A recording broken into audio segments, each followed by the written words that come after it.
राम राम दर्शकों, welcome to my channel Ashish Gupta astrology. आप सबको मिलके आप सबसे बात करके मुझे बहुत अच्छा अनुभव होता है। देखिए, गुरु बृहस्पति आने वाले समय में अपना नेक्स्ट ट्रांजिट करेंगे।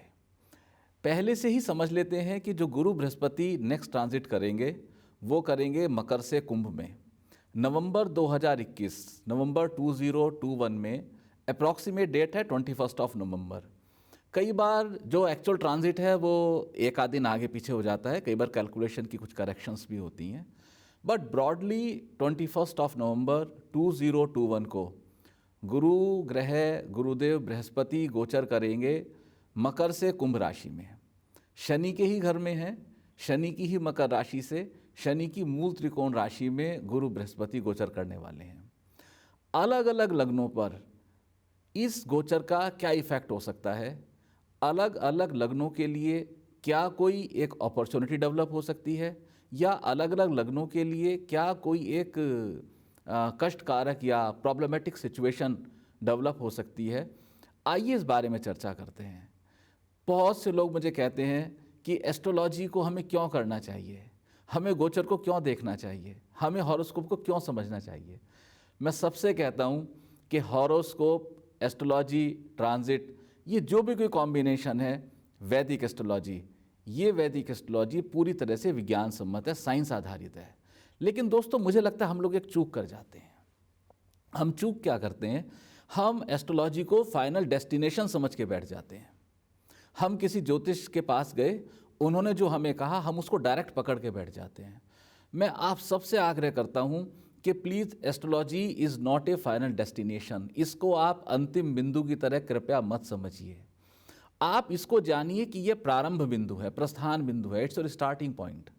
स्टार्टिंग पॉइंट पे यदि आपको कोई साइन मिल जाए कि ये दिशा इस तरफ जाती है और भाई ये दिशा इस तरफ जाती है, यदि आपको इस मार्ग का ज्ञान हो जाए कि मुझे किस रास्ते पे चल के मेरा क्या डेस्टिनेशन हो सकता है, आप इस आधार पे जब भी एस्ट्रोलॉजी का सहयोग लेंगे, आप इस बात को अपने अनुभव से जान पाएंगे कि astrology is a best friend of yours. इससे बेहतरीन दोस्त कोई नहीं हो सकता। क्योंकि गुरु बृहस्पति आप सब जानते हैं, विद्या के, धन के, सुख के, हायर एजुकेशन के, हायर प्रोफेशन के, ग्रोथ के, या आपको कहीं प्रमोशन मिल रहा है तो प्रमोशन के, परिवार के, मकान के, सब के कारक हैं। गुरु की कृपा के बिना भारतवर्ष का बच्चा बच्चा जानता है कि गुरु की कृपा नहीं होगी तो कुछ भी नहीं होगा, ना संसार में कुछ मिलेगा और ना आगे चल के धर्म या मोक्ष की प्राप्ति होगी। तो गुरु की कृपा हमें जरूर चाहिए, उसके बिना गाड़ी नहीं चलेगी।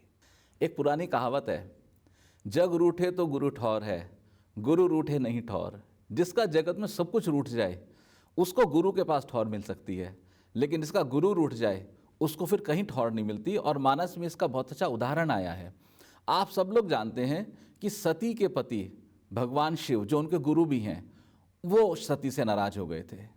और जब शिव सती से नाराज हो गए और उस नाराज़गी की अवस्था में जब सती अपने पिता के घर कनखर हरिद्वार में यज्ञ के लिए आई तो वहाँ उनको कोई ठौर नहीं मिला और सती का जो अंत हुआ, उनको अपने प्राणों की बलि देनी पड़ी।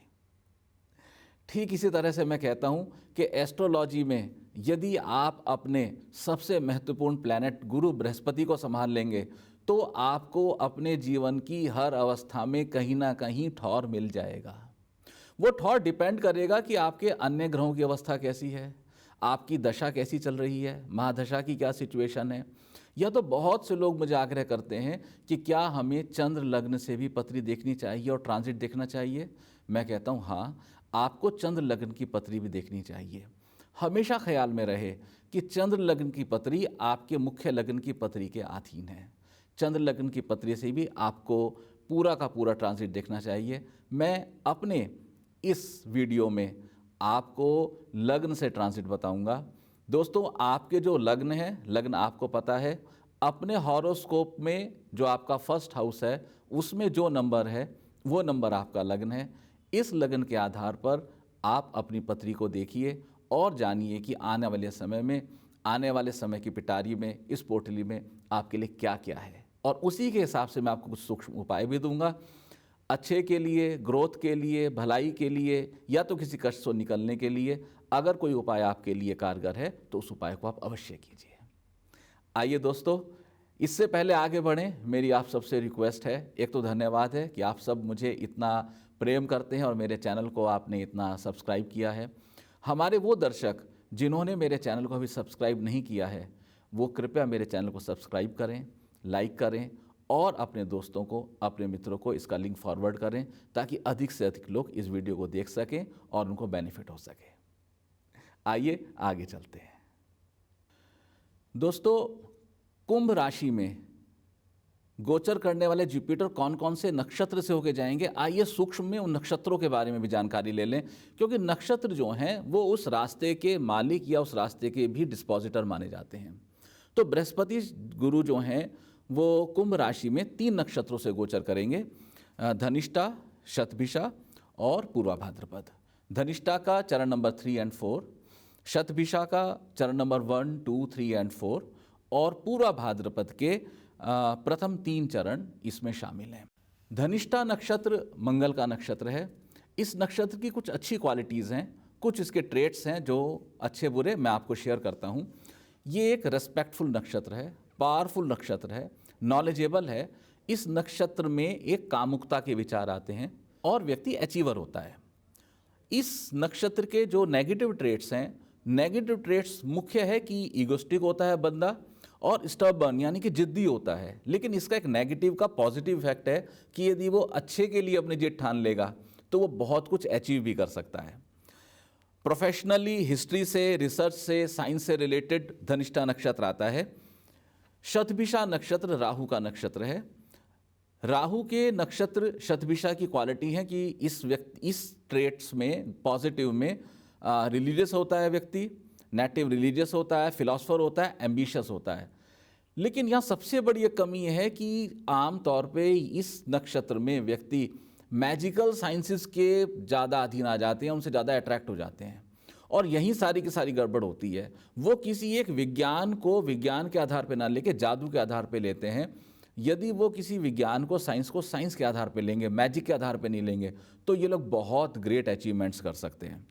अगेन प्रोफेशन जो है वो रिसर्च और साइंस का है। पूर्वा भाद्रपद गुरु बृहस्पति का अपना नक्षत्र है। पॉजिटिव है, ट्रूथफुल है, हेल्पफुल है, काइंड है, एजुकेटेड है, सेंसिटिव है। ये गुरु बृहस्पति की जो पॉजिटिव ट्रेट्स हैं वो पूर्वा भाद्रपद में लगभग बराबर बराबर मिलती हैं। इसमें नेगेटिव क्या है, एक तो कई बार आदमी निराशावादी हो जाता है, लेकिन इसमें एक हेल्थ इश्यूज कई बार आ जाते हैं, बोन का इशू डेवलप कई बार हो जाता है और कई बार कुछ डायबिटीज़ की समस्या अपने इस नक्षत्र में, इस नक्षत्र के जातकों को हो जाती है। तो जब भी गुरु बृहस्पति पूर्वा भाद्रपद कुंभ राशि अपने नक्षत्र में गोचर करेंगे तो स्वास्थ्य को लेकर बहुत ख्याल रखने की ज़रूरत है, खासतौर से उन नेटिव को जिनका चंद्रमा पूर्वा भाद्रपद के चरण नंबर 1, 2, 3 में है। इसके प्रोफेशन कनेक्ट कर सकते हैं बैंकिंग से, फाइनेंशियल इंस्टीट्यूट से, एजुकेशन इंस्टीट्यूट से, इस तरह के इसका कनेक्ट कर सकते हैं। आइए अब लग्न वाइज देखते हैं कि किस लग्न में गुरु बृहस्पति हमें क्या फल देने वाले हैं। गुरु गोचर कर रहे हैं मकर से कुंभ में। अगर आपके हाउस नंबर 1 में 10 लिखा हुआ है, मकर 10 है, तो ये हम आपके बारे में प्रेडिक्शन दे रहे हैं, आपके बारे में बात कर रहे हैं। गुरु हैं तो शनि के ही घर में, लेकिन यहाँ पे गुरु अब लगन से दूसरे में जा रहे हैं और लगन से दूसरे में जा रहे हैं वो तृतीयेश और द्वादशेश होके। आपके छठे को देखेंगे, आपके अष्टम को देखेंगे, आपके कार्यस्थान को देखेंगे। तो गुरु का घर में आना, सेकंड हाउस को घर भी माना जाता है, घर है, परिवार है, धन भी है, तो गुरु का घर में आना अच्छा माना गया है। गुरु का धन में हाथ डालना, गुरु जब भी आपकी धन की पोटली में हाथ डालेंगे तो कुछ ना कुछ अच्छा होगा, ये एक अच्छी चीज़ है। सेकंड हाउस से गोचर हो रहा है गुरु का। गुरु का ये गोचर आपको प्रोफेशन में जो आपकी ऑब्स्टेकल्स थे उनके साथ निकल के कुछ नया क्रिएटिव करके, या तो अगर आपको कोई रिसर्च से रिलेटेड आपका है, क्योंकि हमने नक्षत्र का भी डिस्कस किया था, अगर आपका नक्षत्र से रिलेटेड कोई ऐसा मैटर है जिसमें आप रिसर्च से कनेक्टेड हैं, किसी साइंस से कनेक्टेड हैं, तो ये एक बहुत अच्छा टाइम आपके लिए होने वाला है। अगर आपका चंद्र नक्षत्र पूर्वा भाद्रपद है तो उस सिचुएशन में अगर आप कहीं मेडिटेशन से या ध्यान से कनेक्टेड हैं तो आपके लिए अच्छा टाइम आने वाला है। अगर आप इन चीज़ों से कनेक्टेड नहीं हैं तो आपको प्रॉब्लम्स भी आएंगी। यदि आप किसी भी रिसर्च, एनालिटिकल, एस्ट्रोलॉजिकल, मेडिटेशन, ध्यान, साधना, इन चीज़ों से यदि आप कनेक्टेड हैं, कोल माइनिंग से अगर आप कनेक्टेड हैं, आपका जेसीबी है, आप खुदाई करते हैं गहरी नीचे, ठीक है, अगर आप इन चीज़ों से कनेक्टेड हैं तो ये एक अच्छा इंडिकेशन है आपके लिए। लेकिन यदि आप इस तरह के फील्ड से कनेक्टेड नहीं हैं तो मेरी आपको सिंगल लाइन एक एडवाइस है स्ट्रेट अवे कि कृपया साधना, मेडिटेशन शुरू कर दीजिए। आपको मेडिटेशन के लिए कहीं जाने की आवश्यकता नहीं है, आपको मेडिटेशन के लिए कोई खर्च करने की आवश्यकता नहीं है। आपने सिर्फ 10 मिनट सुबह, 10 मिनट शाम को निकालने हैं।